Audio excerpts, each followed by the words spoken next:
Hello, this is Ari Whisman, and I am going to be doing my cultural immersion project on Latino student immigrants in the United States. Just to get started here, we will move into slide 2, and I'm going to start off the presentation with some fast facts about student immigrants from Latin areas, whether it be Mexico or Central America. So, about 23% of public school students in the United States are going to be coming from immigrant households. And this research is from 2015, so it's about 5 years old, but it's still relevant today. And what I did see on that website was that according to the graph, that this number is not just a plateaued number. This number is consistently growing. So this is something that we're going to be seeing in our future teaching careers. So between 25% and 33% of these students, they're going to be children of illegal or undocumented immigrants. So that's also something to consider, that about a quarter to a third of students from immigrant families are going to be from undocumented immigrant families, and that means they're going to be dealing with a lot of stressors at home, outside of school, and that's just one thing that they're going to be facing. And a lot of this information the information is from the entirety of the United States as well. So while 23% of students are immigrant household families, a large majority of this is going to be in areas such as California, Texas, New York, Chicago area. But that doesn't mean it's not happening here in our own state of Michigan or in our local Bay, Saginaw area.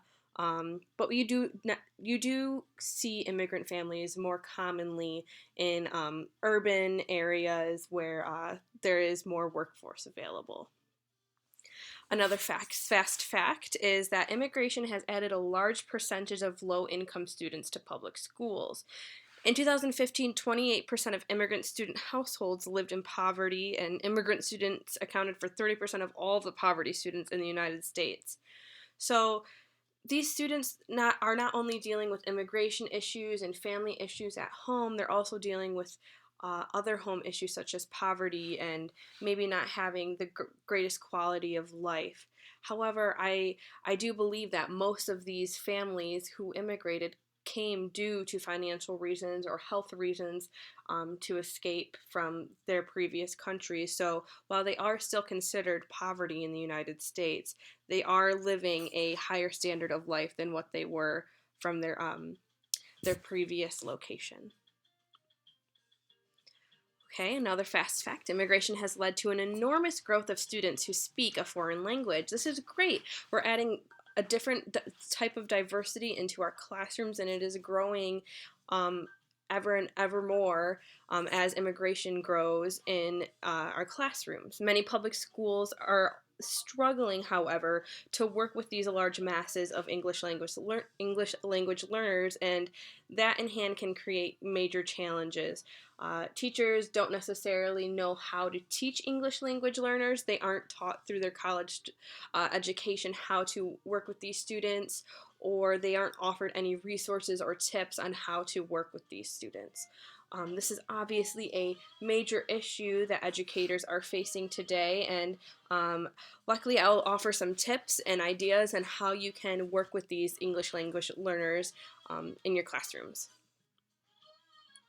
So, immigrant students do have the right to attend school in the United States, and this is due to the Supreme Court case Plyer v. Doe. And this Supreme Court case ruled that undocumented children and young adults have the same rights to attend public schooling as regular U.S. citizen children do. Also, due to this Supreme Court ruling, there are certain rules in place where it says public schools cannot do a handful of things, and here are some of those things that public schools cannot do. First, they can't deny admission to a student at any time on the basis of undocumented status. They can't turn away a family just because they're undocumented and they don't have paperwork. They have to allow the student to be able to go to public schools. They cannot treat a student differently to determine their residency. So this means that they can't be treating a student poorly because they are a Hispanic immigrant, they have to treat them equally just as they would be treating the rest of their other students. Public schools cannot engage in any practices to chill the right of access to schooling. I think that this means they can't limit the openness to being able to allow their students to come there and be schooled in their school district. They can't hide enrollment information, anything like that. They can't hide information from immigrant families to try getting them not to come there. Fourth thing they cannot do is they cannot require students or parents to disclose or document their immigration status. This is huge. Schools are not allowed to ask parents about their immigration status or to see like their green card or whatever you want to call it. That is simply not the school's information to be given, and it is not their business, so they are not required to get any of that information from families. On top of that, they cannot make inquiries of students or parents that can expose their undocumented status. This means they can't be questioning families and pushing families into answering things they don't want to be answered due to reveal their immigration status. Lastly, schools cannot require social security numbers from all of their students. While yes, it is on the forms for most enrollment at schools, there is an option for families to select a student does not have social security number, and that is where it's left off. No questions asked. That's how it should be.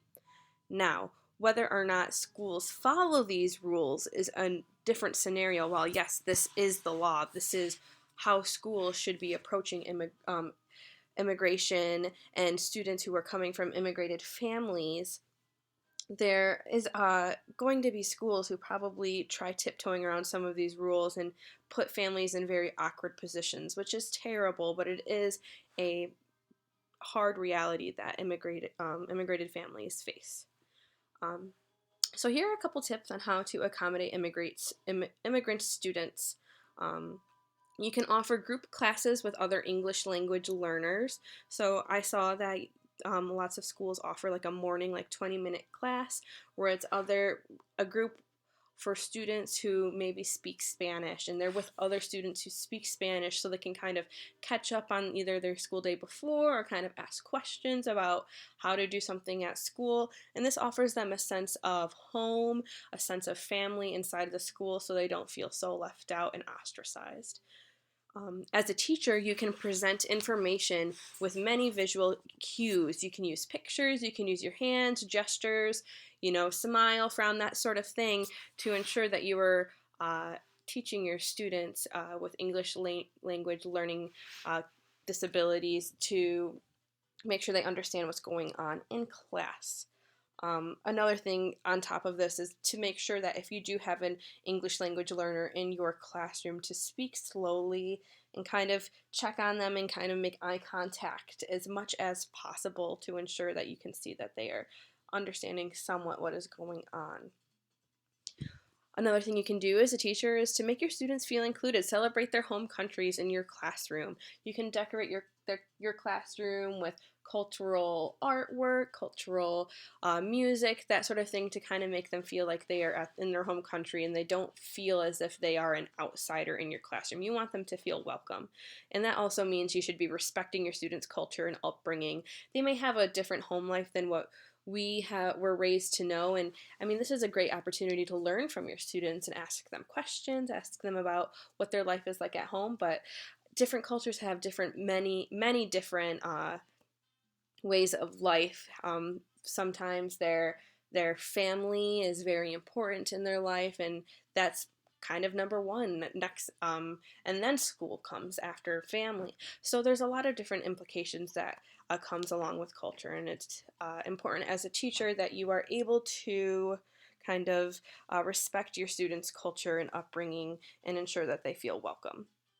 And if possible, you can offer English translators to sit with your students during class. Now, this isn't something that every teacher will be able to do. This is kind of a district-wide sort of thing, or if the school offers it. But if your school is able to offer English translators in your classroom, that is a great resource that you can use as a teacher to ensure that your student is understanding your lessons and everything that you were speaking about during class, and it kind of just offers them a one-on-one help to ensure that they're kept up in class. So this is just some pictures of artwork that I found online that you could even decorate your classroom with. And then I also did, I'm sure you guys have all seen these before, whether it be in the movie Coco or in Mexican restaurants. These are just fun little decor things that you could add just to spruce up your classroom a little more and make them feel a little more at home. Now this is a YouTube video that you guys are more than welcome to watch. I will post the link into the discussion. This is about how Canada is handling their immigration students or immigrated students. And this video, it's 10 minutes long, and it really shows how differently Canada is handling the situation of immigrant students in their school districts as opposed to the United States. And they are rocking it. They really know how they should be working along this issue, and they really understand a lot of the key factors in ensuring a immigrant student's success in school.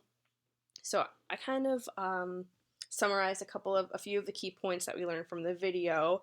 And so this is why Canada is better at accommodating immigrant students compared to the United States. So one of the biggest thing is that Canada uses federal funding instead of local funding. So this means that every student in Canada, whether they be Canadian citizen or an immigrant student, every student has the same amount of money allocated towards them in their schooling, whether it be through resources or food or books, that kind of thing. And everybody in the entire country of Canada has the same amount per student, where in the United States it's done a little bit differently. School is done through local funding, state funding, and the way that we come up with numbers for funding is through local property taxes. What does this mean?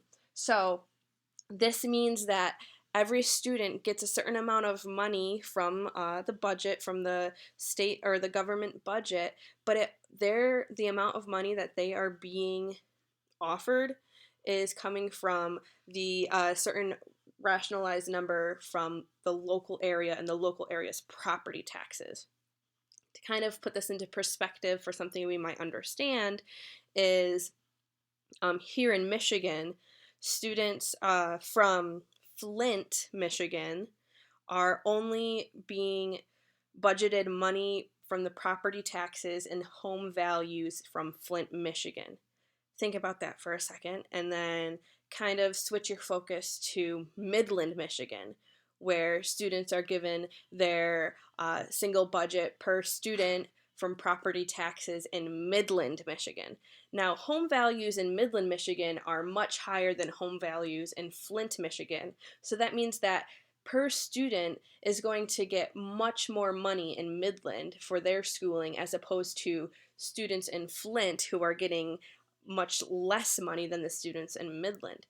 Now, I don't really understand how this is something that is still being used to budget our schools, but this is the facts of how it works in the United States, and it kind of is setting up students who are in lower poverty areas or super urban areas with low home values. It's kind of somewhat setting them up for failure because they do not have adequate budgeting as students in more rich areas such as Midland or Rochester Hills, whatever you want to compare it to, but that's a matter of fact. And in Canada, they use federal funding. So we're coming back to the idea that Canada uses federal funding, and that means that immigrant students are given the same amount of money that the richest family in Canada is given for public schooling. So that just offers more schooling, better resources in schools and all this stuff. So that means they're able to hire translators at a better pace. They're able to offer more resources for English language learners and offer better support groups.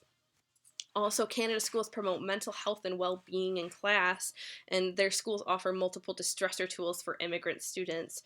So this means they offer things such as meditation classes where students are able to kind of de-stress themselves.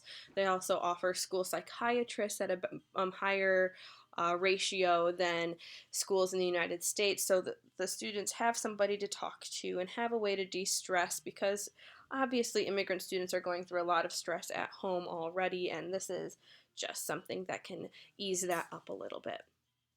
Also, oh, what happened? My bad. Schools also can team up with social networks and community programs outside of the school to better connect their students to each other. So this can be like culture groups or translating services outside of school to make sure that students have a better uh, connection outside of school, and kind of have community outreach and resources when they're not at school to make sure that they feel a little more included in the country values. All right, so here we're going to find out what it's like being an immigrant student. I was able to interview an SVSU student who's lived the majority of his life as an immigrant student before college. This is Oscar Cruz. He's a current freshman at SVSU, and here is a little bit more about how our interview went. So I had him tell me about himself. He said that his name is Oscar. He's 19 years old. He was born a male and recently decided to identify as female. They love to dance, write poetry, act. Oscar is a first-year student at Saginaw Valley State University with a major in secondary education and minor in Spanish. They are also self-taught makeup artists and hairstylists. Oscar explained that they loved exploring his creativity throughout makeup, and he's the only born male sibling out of 5. Also the 4th youngest child and the first to graduate high school and attend college, so that's awesome. I asked Oscar to explain their immigration experience, and they said they're originally from Dearborn. However, they moved to Mexico when he was 9 years old and did not come back to the United States until freshman year of high school. Therefore, I lived most of my life in Mexico as I was an immigrant. I'm just kind of saying what I wrote down for the interview at this point. He was forced to migrate to Mexico when he was 9 due to his father's deportation, and that happened when he was 7 years old. And then he had to move back to Mexico again at the end of his sophomore year when his father was deported again for coming back to the country when he was not supposed to be coming back. I asked him about his native language, and he is more fluent in Spanish. He came back to the United States his freshman year, and his English level was extremely low. He said he would rate it about 4 to 10, and he said he only knew basic phrases in the English language. He said it was a very difficult time for him to communicate with other students and teachers in English. Here's a quote that he said. When I first enrolled, I went to a school located in Mission, Texas, which was called Mission High School. My first thought that came to mind was, wow, this school is very pretty and big. The school I had attended in Mexico was unsafe, unsanitary, and not in the best conditions. I felt like I was in a college when I first attended Mission High School. I even felt important by attending that high school. It was something that I had never experienced or imagined myself attending. I could not believe that we had different teachers for different subjects, and that eating, using the restroom, and drinking water was free of any payment, since I had to pay for all of these privileges in Mexico public schools. That just kind of gives you a little bit of insight what Mexico public schools were like. He had to pay to be able to use the drinking water, to be able to go to the bathroom, and to be able to eat. Well, that kind of stuff is mostly offered free in the United States public schools. I asked him about how accommodating his first teacher was when it came to English language learning needs. And he explained to me that the school he went to did not give any information to his teachers about how he didn't know English very well. So none of the teachers offered any extra help or even mentioned why I wasn't really understanding them. He said it was extremely difficult, and it made him feel like he was one of the slowest learners in almost every class. He had to work very hard and learn and understand English to the best he could to be able to be successful in class. He said he was pretty disappointed in how the situation was handled, and he needed that extra help and push to catch up, but it really was not offered to him because nobody really knew that he didn't really know English, which was terrible.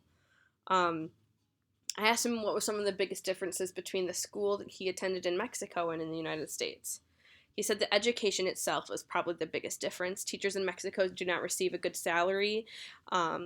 Therefore, educators in Mexico care very little for their students, and they relax most of the time and allow students just to kind of do what they want. Um, Not attending school was not a big deal, and parents could easily pay a teacher money for them to be able to pass their kids. So education wasn't really as important in Mexico as it is here. And also, as we stated before, a lot of the things that are free in our public school system was not free in Mexico. He said he wouldn't have anybody attend a semester at public school in Mexico. He had to pay for food every day, toilet paper every day, books, uniform, classroom decorations, water, and even to use the restroom. He had to pay for all of these things. And he believes that students who have the opportunity to attend schools in the U.S. are very privileged compared to the education in Mexico. And that's good to hear. However, it's too bad that he had to go through so many hardships of being an immigrant in the United States school system. So he said that many classmates would call him the Mexican boy and point out the lack of ability to speak and pronounce certain words in English. Many of his classmates also tell me to go back to my country and stay there instead. It was a horrible thing to hear all these things, even when you know that you are a citizen and worked very hard for everything you accomplished. My parents never received an education in the U.S., and it was very hard to vent to them when I needed any type of help because they did not understand or know a way to help me. People assuming stereotype is a huge factor we face. And this seems like something that we only see in TV and news, but this is real. This is somebody who went to SVSU, who goes to SVSU, and he went through all of these hardships when he was in the U.S. public system. Huge issues with the bullying and really lack of support because his parents really didn't know what to do. So he had to work very hard on his own in order to be able to be successful in the United States public school system. I asked him if there's anything that he would like to let future educators know about teaching immigrant students, just because he had such his own personal experience. And he said that he would definitely say to keep in mind that these students, like himself, sometimes are scared to speak up for help. It's important to let them know you are there to help in any way. It is important to know how to approach these students without making them feel bad that they need extra help. Being an immigrant student is very difficult because you find yourself in a place very different from where you came from, different languages, traditions, and values. I would say that the most important thing is to make them feel like they have somebody, a friend. So that was my interview with Oscar. Thank you, Oscar, for all of this insightful information. If you would like me to reach out to Oscar with any more questions, feel free to let me know, and I will do my best. He is a really cool kid, really great person. So here are a couple further implications of being an immigrant student. Due to political climates in current day America, a large mass of adults speak poorly about immigrants. We've all heard it. We saw it in the videos in class. And in hand, they're teaching their children to have these same thoughts. And I think that's part of the reason why Oscar was bullied so bad in his schooling. It's probably because that's what their parents thought. So that's a huge implication that we're going to be facing as educators and seeing in a lot of school issues. Also, paperwork for students to get into public schools can be difficult, tricky, and tedious. While I was explaining earlier where they do not have to put down social security numbers or anything like that, they still kind of make it a very difficult process to be able to get through the paperwork in general. And also, like we talked about before, there's a lack of translators available for students to be able to use in school buildings. So some of them are just stuck in confusion with no help, and they don't really know what to do, and they're afraid to ask for help as well. So if you know you have an English language learner in your classroom, really take that extra step to ensure that they are feeling comfortable in the classroom and that they aren't afraid to ask you for help. So a quick wrap up, future educators should keep in mind that all these possible implications that will be hitting us as teachers.